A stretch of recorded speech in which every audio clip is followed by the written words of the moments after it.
Chris, should the Lakers be concerned after losing really that big to the Raptors?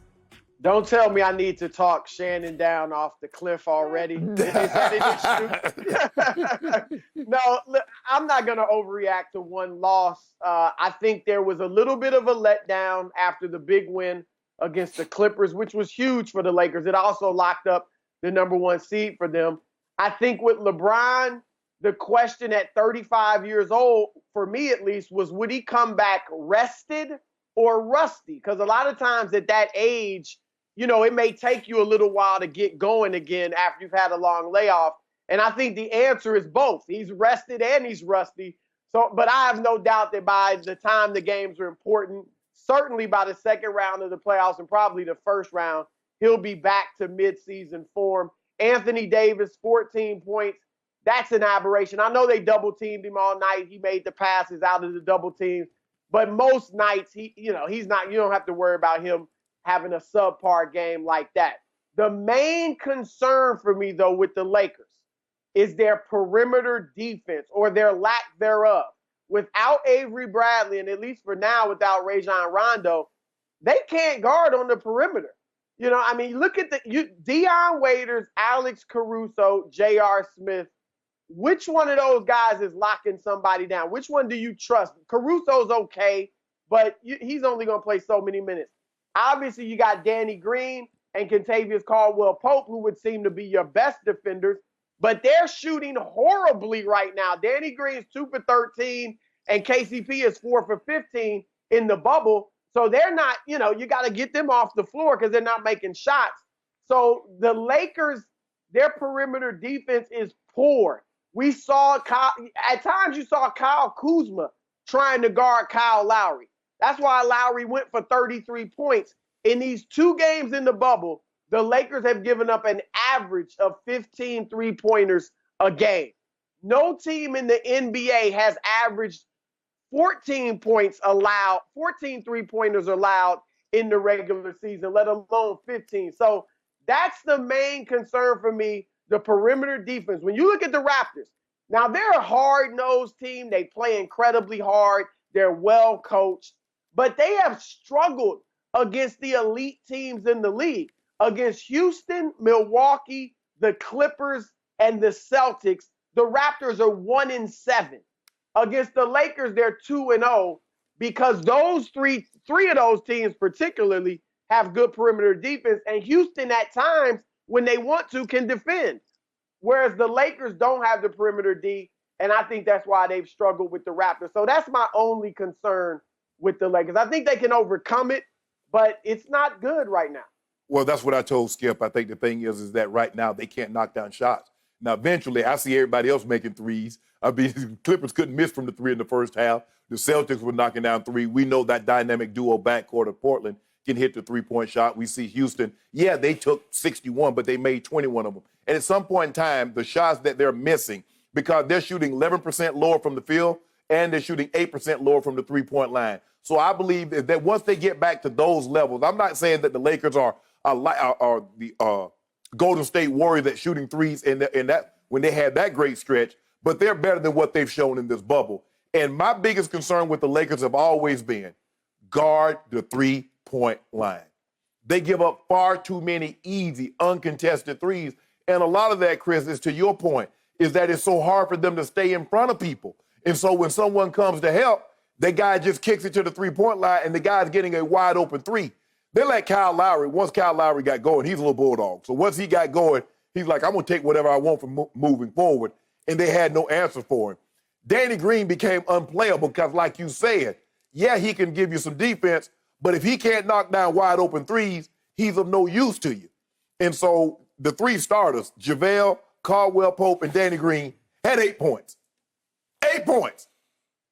That's not good enough. But I ain't worried about it. We're going to take it out on Utah tonight. Me and Skip got a bet. We got a case. We got a case to do on it right now. I thought you said no. I want it. You want it? Want it. What is it, 6.5? 6.5. 6.5. I got it. I got Utah with 6.5. Got right? it. Thank you. Done. I already won 1K. You about to lose it back. Yeah, good. Here we go. So is it my turn now? It's your turn. I am having a grand old time sitting back here listening to both of you make excuses and trying to rationalize what really happened on Saturday evening versus Toronto. Chris Broussard, we're both from newspaper backgrounds. You effectively buried the lead of what really happened on Saturday night. Let's go to the lead. The lead is that LeBron James came bursting out of the gate in the fourth quarter because he owns the first 2 minutes of every fourth quarter. And he made 2 big threes, first 2 of the night. And I thought, well, maybe they're off to the races here. They jump up 76-72 with 10 minutes and 23 seconds left. You're up 4. You got the best player on the planet and another top 5 player. And what happens the rest of the way? You get outscored 35-16. You get outscored by 19 points over the last 10 and a half minutes of this game. Your best player on the planet, LeBron James, goes 1 for 5, 0 for 2 from 3. And the other guy, called AD, it must now stand in fourth quarters for all done. AD stands for all done in the fourth quarter because he just disappears. In 4 fourth quarters against the Clippers and now 1 against the Raptors, he just shrinks and disappears. I don't know what happens to him. In 4 fourth quarters against the Clippers, he scored a grand total of 10 points. In those 4 fourth quarters, plus the one on Saturday against the Raptors, he has a grand total of 2 free throws attempted. Of course, he made both of them because he is a free throw making machine.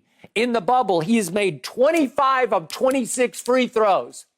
On Saturday, he shot 0 in the fourth quarter because he goes, we talk about LeBron being passive aggressive.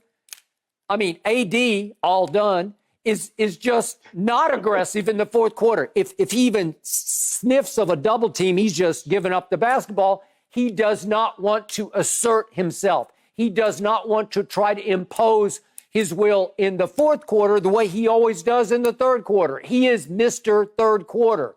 So I am not going to give LeBron and AD a pass for a pathetic performance down the stretch against a team that does have some grit and some toughness. We get that. But they don't have Kawhi Leonard, and they haven't been great against good teams. And that deserved a lot more criticism than what it got, at least from across the table here on this show, because somebody says he's not concerned when I think deep down he's scared to death about what's going on. Tonight, though. Yeah. Well, first of all, the question was, are we concerned? Admittedly, LeBron and AD did not play well. Right. But am I concerned about them going forward? Not really. Again, AD, you made good points. And you guys know I've been on the show all year saying AD is going to have to become a fourth quarter scorer. I put it in the context of to beat the Clippers, but maybe we're seeing it, period. I mean, for most of the year, he averaged 3 points in the fourth quarter. The last month of the season before the lockdown, they kind of got him going more in the fourth and he played better. But that's becoming a problem. And part of it, look at where he's shooting from. Why is he out there thinking he's Kevin Durant? You know, AD, part of the problem is what is he fantastic at offensively outside of free throws, Skip, to your point. You know, he's a very good shooter for a big man. Yep. But not when you can, you know, if you look at regular perimeter players, he's nothing special on the perimeter. And in the post, he's pretty good, but he's not great. He needs to be going inside. Again, he is not Kevin Durant. He's not Dirk Nowitzki. He's not one of those 7-footers that's just gifted on the perimeter. So I think that's an issue. They need to have AD playing a little closer to the basket because his jumper is going to come and go.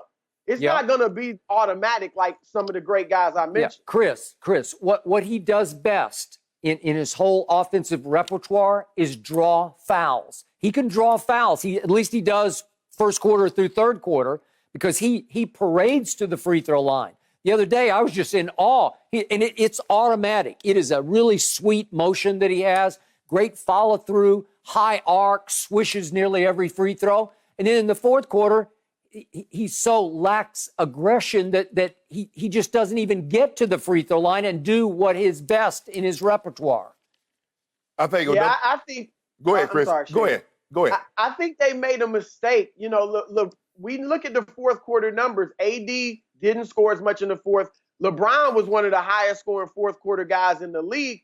But we know what we've seen LeBron enough delivering the playoffs. I know, Skip, you rip him, but he's got more game-winning shots in the playoffs than Kobe and MJ. Okay, so we know LeBron can deliver down the stretch.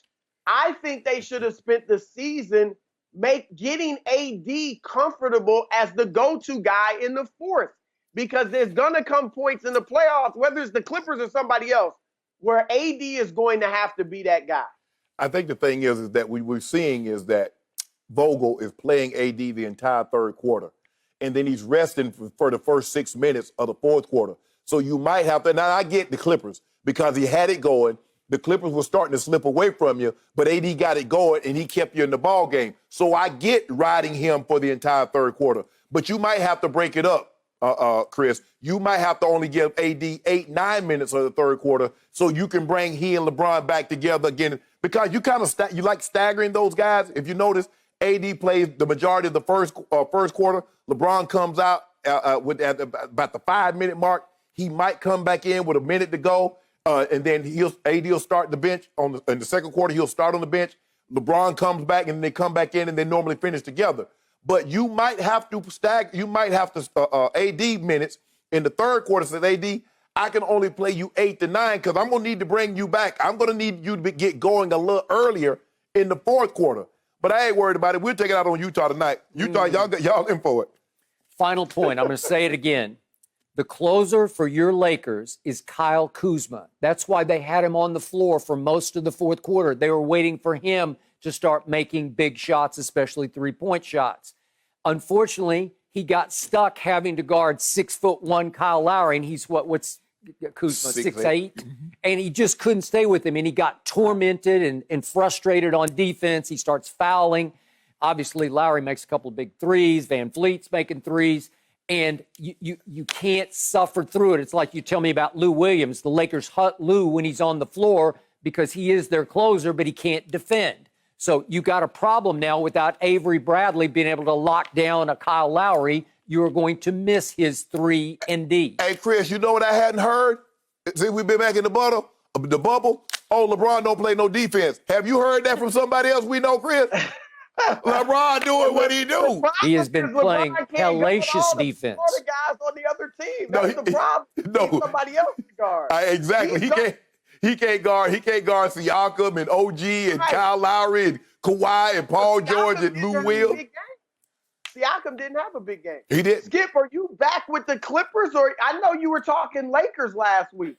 I loved how the Clippers bounced back. There was no hangover from what I considered a moral victory over the Lakers, and all they did was lead by 42 against the Pelicans in the third quarter. So I think they're back afloat. Hey, what did they bounce back from?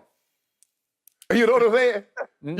Hey, Chris, you remember we was growing up and you get a butt cutting and your mama, your grandma said, boy, get in there before I give you something to cry about. Yeah. You better bounce back. We gave you something to cry about.